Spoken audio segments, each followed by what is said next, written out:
ಬ್ರಹ್ಮ ಅಂತ ಹೇಳಿದ್ರೆ ಸೃಷ್ಟಿಕರ್ತ, ಇನ್ನೊಂದು ಅರ್ಥದಲ್ಲಿ ಬ್ರಾಹ್ಮಿ, ಹಾಗೆ ಜಗತ್ತಿಗೆ ಆಧಾರ ಅಂತ ಹೇಳ್ತೀವಿ. ಆದರೆ ನಿಜವಾದ ಬ್ರಹ್ಮ ಯಾರು ಅನ್ನೋದೇ ಪ್ರಶ್ನೆ ಗುರುಗಳೇ. ಹರಿ ಓಂ ಶ್ರೀ ಗುರುಭ್ಯೋ ನಮಃ.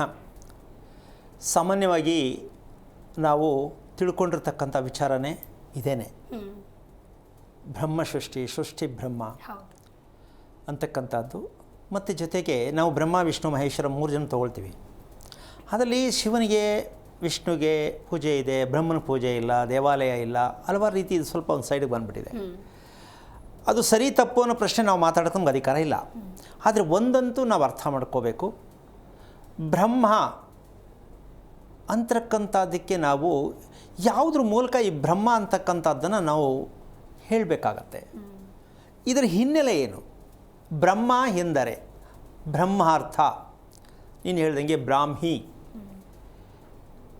ಇದು ಈ ಹಿನ್ನೆಲೆಯನ್ನು ತಿಳ್ಕೊಂಡಾಗ ನಾವು ಇದನ್ನು ಎಷ್ಟರ ಮಟ್ಟಕ್ಕೆ ಅದರ ಹಿಂದೆ ಹೋಗ್ತಾ ಇದ್ದೀವಿ, ಅಥವಾ ಆ ಒಂದು ಪದವನ್ನು ನಾವು ಬಳಸೋದಕ್ಕೆ ನಮ್ಗೆ ಅರ್ಥ ಆಗಿದೆ ಅಂತಕ್ಕಂತಹ ವಿಚಾರಕ್ಕೆ ಕಾರಣಕರ್ತನಾಗಿರ್ತಕ್ಕಂತಹ ಶ್ರೀಮನ್ನಾರಾಯಣನ ಪಾದ ಕಮಲಗಳಿಗೆ ಕೋಟಿ ಕೋಟಿ ನಮನಗಳ ಅರ್ಪಣೆಯನ್ನು ಮಾಡಿ ವಿಷಯಕ್ಕೆ ಬರೋದಾದರೆ ಒಂದೆರಡು ಉದಾಹರಣೆ ಕೊಡಬೇಕಾಗತ್ತೆ. ನಮಗೆ ಕಷ್ಟ ಅಂತ ಹೇಳಿ ನಾವು ಮಾತಾಡ್ಕೊಳ್ತೀವಿ, ಅನುಭವಿಸ್ತಾನೂ ಇದ್ದೀವಿ. ಕಷ್ಟ ಕಷ್ಟ ಆದರೆ ಏನು ಮಾಡಬೇಕು ಅಂದರೆ ದೇವ್ರ ಮೊರೆ ಹೋಗಬೇಕು ಅಂತ ಹೇಳ್ತಾರೆ. ಅದನ್ನು ಹೋಗ್ತಾ ಇದ್ದೀವಿ, ಏನೂ ವರ್ಕ್ ಆಗಿಲ್ಲ. ಯಾಕೆ ವರ್ಕ್ ಆಗಿಲ್ಲ ಅನ್ನೋದಕ್ಕೆ ಇನ್ನೊಂದು ಸ್ವಲ್ಪ ಉದಾಹರಣೆ ಕೊಡಬೇಕಾಗತ್ತೆ. ಶ್ರೀರಾಮನಿಗೆ ಯಾಕೆ ಮೋಸ ಆಯಿತು? ಆಗಿದೆಯಾ ಇಲ್ವಾ?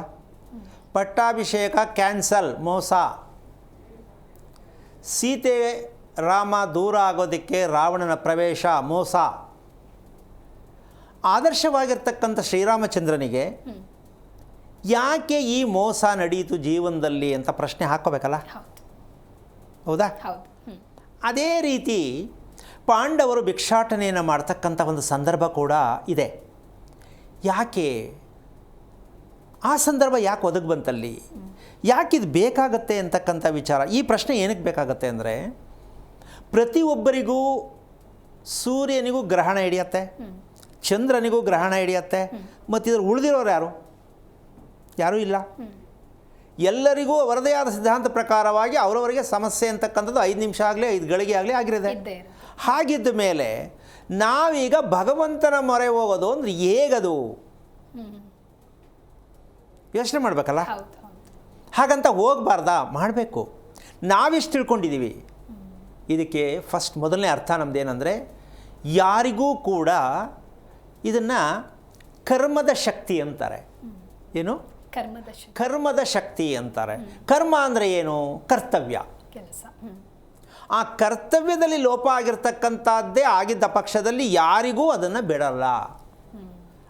ಅದರ ಹಿಂದೆ ನಮ್ಮಿಂದೆ ಅದು ಬರ್ತಾ ಇದೆ ಅಂತಕ್ಕಂತಹ ಲೆಕ್ಕಾಚಾರನೆ ಇದಕ್ಕೆ ಪ್ರಾರಬ್ಧ, ಬ್ರಹ್ಮವಿಧಿ. ಬ್ರಹ್ಮ ಏನು ಬರೆದವನೋ ಅದಾಗತ್ತೆ, ನಮ್ಮ ಕೈಲಿ ಏನೂ ಮಾಡೋಕ್ಕಾಗಲ್ಲ ಅಂತ ಕೈ ಚೆಲ್ಬಿಡ್ತೀವಿ, ಹೌದಾ? ಏನಾಗುತ್ತೋ ಬ್ರಹ್ಮ ನಿಖಿತ, ಅದು ನಮ್ದೇನೂ ಮಾಡೋಕ್ಕಾಗಲ್ಲ. ಇದು ಹೇಳೋ ಸರಿ ಅಂತೀಯಮ್ಮ, ಅಲ್ವಾ? ಏನು ಹೇಳ್ಕೊತಾ ಇದ್ದೀವಿ, ಅಭ್ಯಾಸ ಆಗಿಬಿಟ್ಟಿದೆ. ಯಾಕೆಂದರೆ ಬೇರೆಯವ್ರ ಮೇಲೆ ಹೇಳೋದಾಗಲಿ ನಮಗೆ ಸಂತೋಷ, ಒಂದು ನೆಮ್ಮದಿ ಬರೋದು. ಅದಕ್ಕೆ ಏನಾಗೈತೋ ಅದು ಆಗತ್ತೆ, ಏನು ಮಾಡೋಕ್ಕಾಗಲ್ಲ, ಬ್ರಹ್ಮ ಏನು ಬರ್ದನೋ ಆಗೈತೆ.